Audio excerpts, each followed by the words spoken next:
For this lesson, I'm working with the Premiere Pro project file 0701 Add Transition Effects. You'll find that project file with the media associated with this lesson. Double-click on it to open it in Premiere Pro. Whenever a shot changes to another shot, it's called a transition. The most common transition is a cut, where one clip ends and the next clip begins immediately after it. You also might choose to use special effect transitions, and there are lots to choose from, including the most popular for video, the dissolve, and the crossfade for sound. And let's try this. I've got a cut here between the kids rolling a tire shot and this forest time lapse. Let's take a quick look at that cut. I'm going to click back on the timeline and play. To the people of the corn who built. It looks okay as a cut, but I think it'd be interesting to put a cross dissolve in.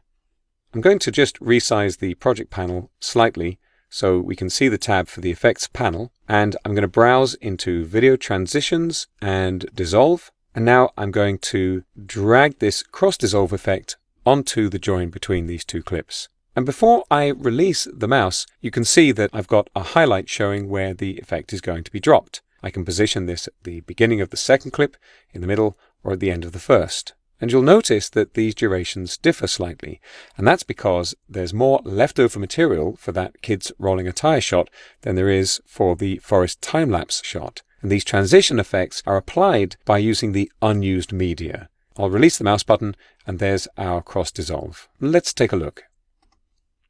To the people of the corn who built. Perfect. You can adjust the timing of a transition effect by dragging the edges, just as you would trim a clip. I can make this shorter. People of the corn. And I can move the timing. If I have the transition effect selected, when I look in the Effect Controls panel, I get the settings for that transition, not for the clips, but for the transition itself. And you can see the controls are pretty basic. I can turn on viewing the actual sources up here in the preview. I can specify an alignment and a specific duration. I also get a preview in the right-hand side of the Effect Controls panel that I can use to modify the timing. More complex effects will have more advanced controls, but this is all we need for the cross dissolve. I'm going to make sure the transition effect is selected in the timeline panel, and I'm going to press delete to remove it. Now let's take another transition effect, maybe a wipe, and I'm going to drag this onto the join between the arch far and time-lapse C clips. And you'll notice that I can only drop the transition effect on the beginning of the time-lapse C clip, and that's because there's no leftover media at all for that clip. I'm just going to undo for a second so I can show you something.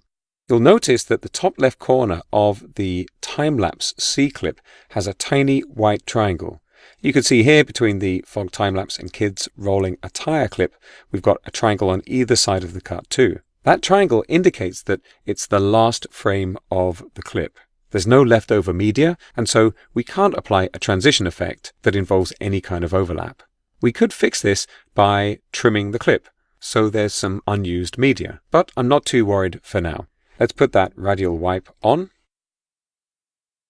and maybe I'll adjust the timing to make it a little shorter. As you can see in the Effect Controls panel, now I've got the radial wipe selected, we have a few more options. If you're happy with the timing of a transition effect, you can replace the effect and keep that setting. Here, for example, I'm going to go to the iris category. I'll get the iris diamond and drop it right on top of that radial wipe.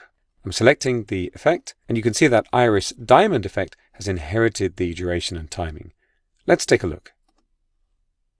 In jungles. It's a good idea to experiment with the many transition effects available, though most professional editors will advise caution. If the transitions begin to distract from the story, you may want to keep things simple.